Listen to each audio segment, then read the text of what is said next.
Mari jemaat Tuhan, kita kembali lagi untuk berdoa. Kita mohon Roh Kudus untuk memampukan kita untuk akan menerima kebenaran firman Tuhan. Mari kita berdoa.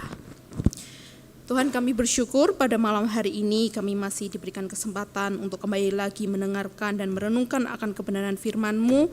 Tuhan, tolong setiap kami, mampukan setiap kami untuk dapat mengerti bahkan melakukan firman-Mu itu di dalam kehidupan kami. Dan biarlah firman-Mu pada malam hari ini boleh semakin menguatkan setiap iman kami dan kami boleh mengenal lebih jauh akan Tuhan.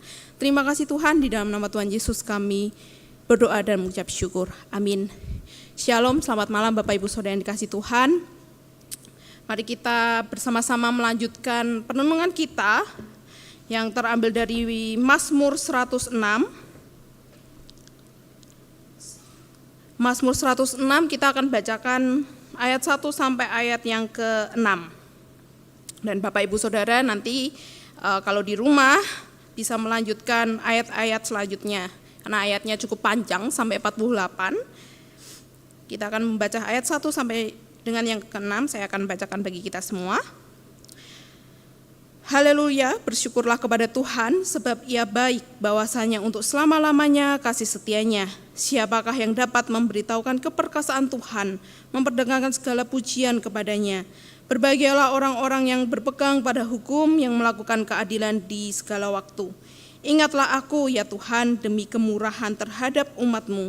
Perhatikanlah aku demi keselamatan daripadamu, supaya aku melihat kebaikan pada orang-orang pilihan-Mu, supaya aku bersukacita dalam sukacita umat-Mu, dan supaya aku bermegah bersama-sama milik-Mu sendiri. Kami dan nenek moyang kami telah berbuat dosa, kami telah bersalah, telah berbuat fasik. Demikianlah firman Tuhan. Malam hari ini saya akan memberikan perenungan kita dengan tema pemulihan di dalam kebaikan Tuhan. Bapak Ibu Saudara, ada kondisi rohani yang sebenarnya cukup sering terjadi kepada orang Kristen dan sering dikhotbahkan dalam mimbar-mimbar gereja, yaitu kondisi di mana kejenuhan dalam beribadah. Ya, kita tetap datang ke ibadah, kita tetap ikut bernyanyi, kita mungkin bisa tetap menjawab mungkin cerdas cermat Alkitab dengan benar, bahkan mungkin kita masih melayani dan dipercaya pegang tanggung jawab gerejawi. Tapi kalau kita mau jujur sebentar saja di hadapan Tuhan, kita sadar kita lelah, bahkan mungkin ada yang lelah bukan secara fisik, tapi kadang secara mental. Kayak ada perbedaan antara apa yang kita lakukan dan apa yang kita rasakan. Jadi maksudnya kita tuh menjalankan rutinitas rohani, tapi hati tidak lagi benar-benar terarah kepada Tuhan. Kita tetap jalankan sebuah kegiatan itu, tapi sebenarnya tidak lagi hidup dengan kesadaran bahwa Tuhan itu adalah pusat dari segala kegiatan rohani kita. Ada yang bergeser pelan-pelan. Dan saya merenungkan hal ini lewat Mazmur 106 dan berpikir kelelahan rohani seperti itu bukan sekedar karena padatnya acara gerejawi, tapi jangan-jangan kita lagi buat jarak dengan Tuhan tanpa kita sadari. Jarak itu bisa diakibatkan dengan banyak hal. Jadi coba periksa diri kita masing-masing, apakah ada dosa atau kebiasaan tertentu yang sudah terlalu lama kita toleransi. Kita tahu itu tidak benar, kita pernah merasa bersalah, bahkan mungkin sudah pernah berjanji untuk berhenti, tetapi kembali lagi. Dan apakah doa kita masih sungguh-sungguh atau hanya sebuah formalitas supaya kita merasa sudah melakukan kewajiban kita sebagai umat Kristen? Apakah relasi kita di rumah, relasi kita di gereja masih diupayakan dengan kasih dan kesungguhan, atau kita biarkan dingin karena merasa itu ya sudah biasa saja.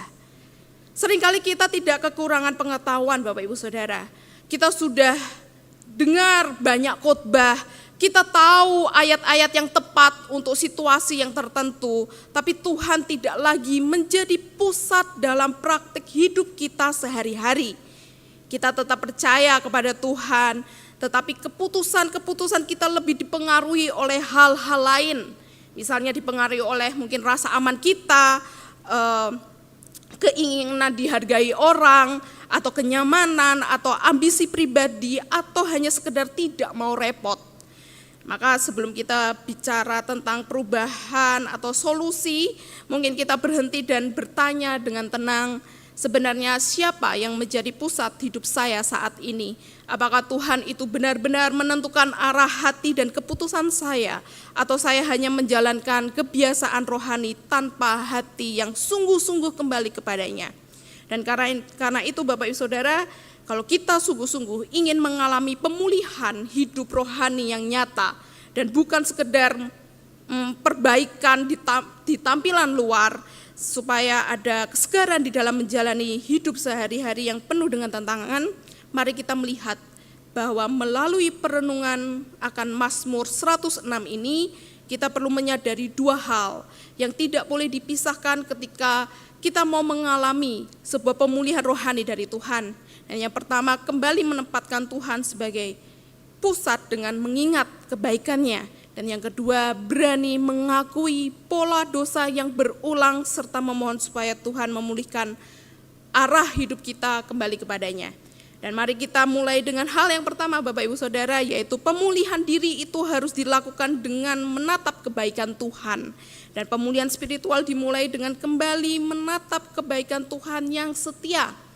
Misalnya sering begini, waktu kita jatuh kita langsung fokus ke diri kita. Kita hitung lagi kegagalan kita ulang lagi kesalahan kita analisa lagi kenapa kita bisa sebodoh itu. Lalu tanpa kita sadari kita menjadi rasa bersalah sebagai pusat perhatian diri kita.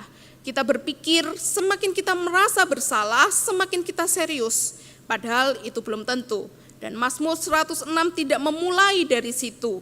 Ia memulai dari satu pernyataan yang sangat objektif. Tuhan itu baik, kasih setianya untuk selama-lamanya. Jadi artinya sebelum kita berbicara tentang kondisi kita harus memastikan dulu siapa Tuhan itu. Karena cara kita memandang Tuhan itu akan menentukan cara kita untuk bertobat. Coba renungkan ini Bapak Ibu Saudara secara pribadi. Berapa kali dalam hidup kita Tuhan sudah menolong kita keluar dari situasi yang sulit yang sebenarnya kita sendiri yang buat. Dan berapa kali Tuhan tetap memberikan kesempatan yang kedua, bahkan ketiga, bahkan keempat, bahkan yang kesekian. Berapa kali kita juga merasa ini tak akhir, tapi ternyata Tuhan itu masih menopang. Kalau kita jujur, kita akan sadar bahwa kita masih berdiri hari ini itu bukan karena konsistensi kita, tetapi karena konsistensinya Tuhan.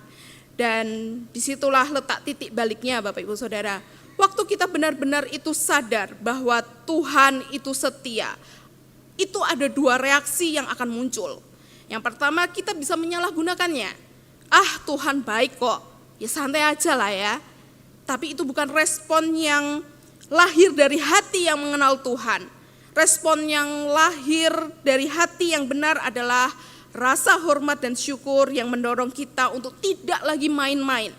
Karena waktu kita sadar, ketika Tuhan memegang janjinya, bahkan saat kita tidak setia, hati yang sehat tidak akan berkata, ya sudah lanjut aja.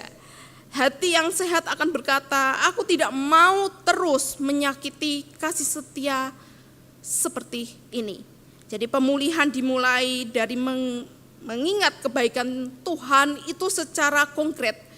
Bukan hanya secara umum doang. Bukan cuma berkata Tuhan itu baik. Ya siapa yang tidak tahu Tuhan baik kan ya.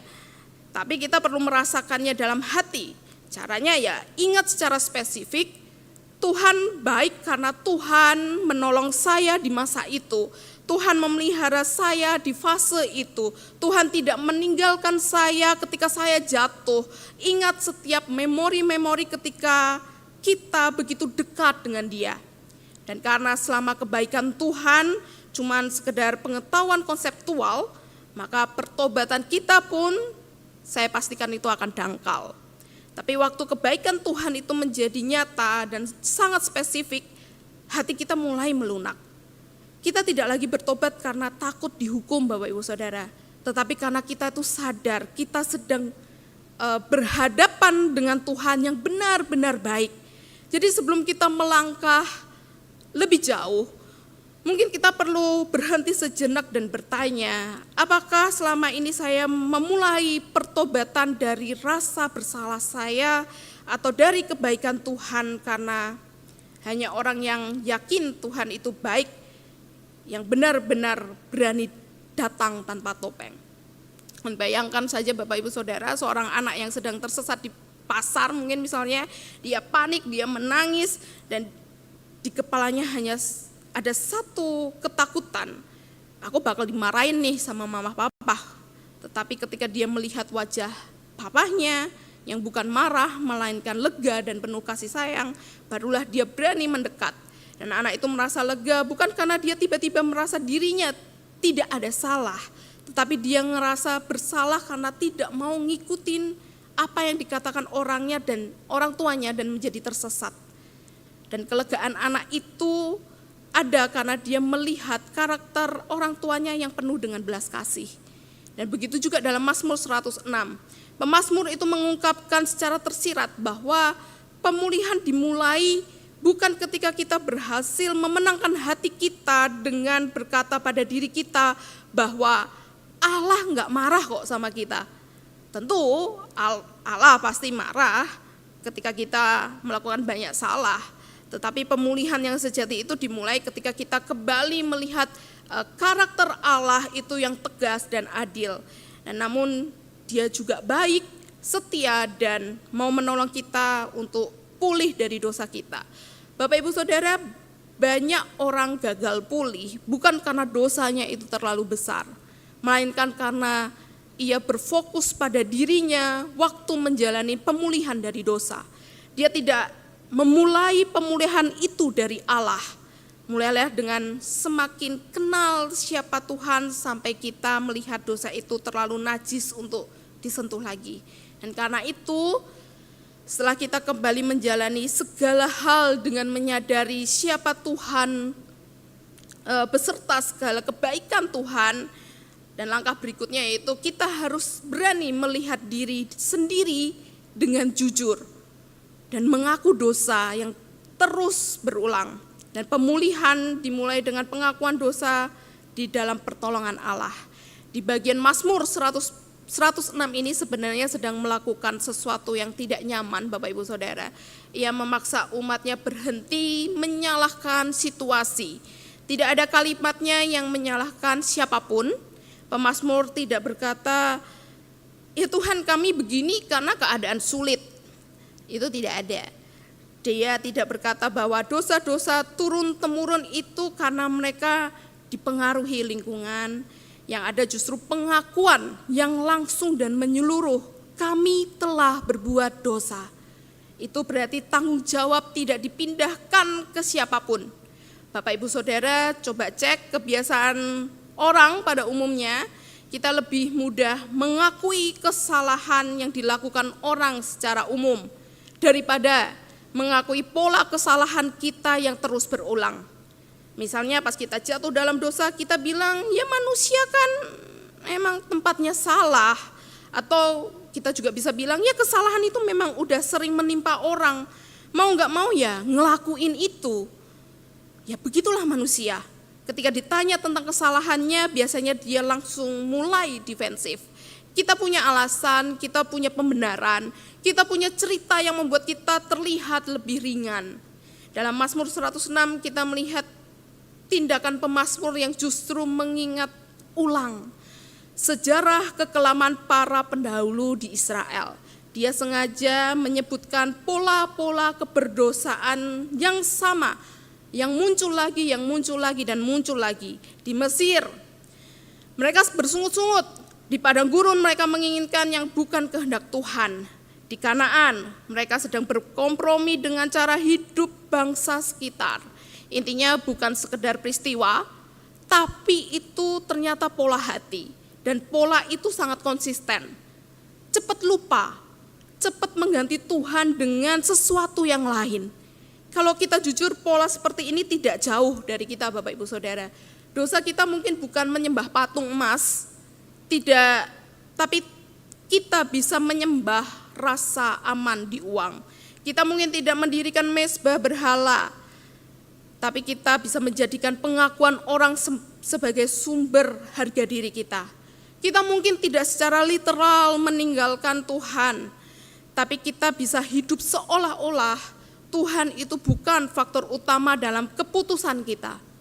Dan itulah yang dimaksudkan dengan hati yang bercabang. Dan secara verbal kita berkata Tuhan yang terutama. Secara praktiknya ada hal yang lain lebih kita takuti, kehilangan atau lebih kita perjuangkan. Dan selama hati kita bercabang, Bapak Ibu Saudara, hidup kita itu tidak akan utuh. Kita akan terus merasa tarik-menarik di dalam. Satu sisi ingin taat, di sisi lain ingin mempertahankan zona aman kita. Dan disinilah pengakuan dosa yang jujur dan spesifik itu sangat penting. Jujurlah sama Tuhan dan sama diri sendiri tentang pola dosa yang terus berulang.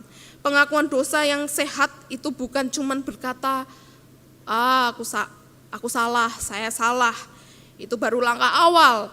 Pengakuan yang baik itu bergerak lebih spesifik dan lebih nyata. Misalnya, saya salah dan saya tidak mau tetap menghidupi dosa ini. Tuhan, arahkanlah saya kembali dan bantu saya untuk menghindari dosa itu. Jadi ada permohonan pertolongan dari masalah dosa yang jelas bentuknya. Bukan sekedar Tuhan saya banyak dosa, ampuni saya, tolong saya. Kalau cuma gitu ya tidak spesifik. Dan coba refleksikan ini dengan jujur, apakah kita selama ini lebih sering merasa bersalah atau lebih sering berubah arah. Dua hal itu tidak selalu sama, Bapak Ibu Saudara. Rasa bersalah bisa muncul setiap minggu, tapi kalau tidak disertai dengan keputusan yang konkret untuk memutuskan pola itu hanya menjadi siklus emosional saja. Jadi pemazmur mengajarkan bahwa pengakuan dosa itu harus begitu jelas dan spesifik hingga membawa kita kembali kepada pimpinan Tuhan. Jadi pemulihan tidak terjadi karena kita merasa cukup tertekan oleh dosa. Pemulihan itu terjadi ketika kita berhenti membela pola lama dan memulai meminta Tuhan menata lagi ulang hidup kita.